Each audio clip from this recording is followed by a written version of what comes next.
জানেন কি পেঁচা কিভাবে মা লক্ষ্মীর বাহন হলো? একটি ধর্মীয় গ্রন্থ অনুসারে জানা যায়, একবার সকল দেবদেবীরা তাদের বাহন নির্বাচন করার জন্য মর্ত্যলোকে আসেন। তখন বনের পশু পাখিরা অনুরোধ করে তাদের মধ্যে থেকেই যেন সকল দেবদেবীরা তাদের বাহন বেছে নেন।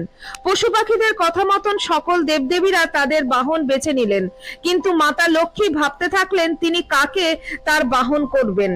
এই নিয়ে সকল পশু পাখিদের মধ্যেও বিবাদ শুরু হয়ে গেল। তখন মাতা লক্ষ্মী সমস্ত পশু পাখিদের শান্ত করে বললেন, কার্তিক অমাবস্যার দিন মর্ত্যলোকে এসে তিনি তার বাহন বেছে নেবেন।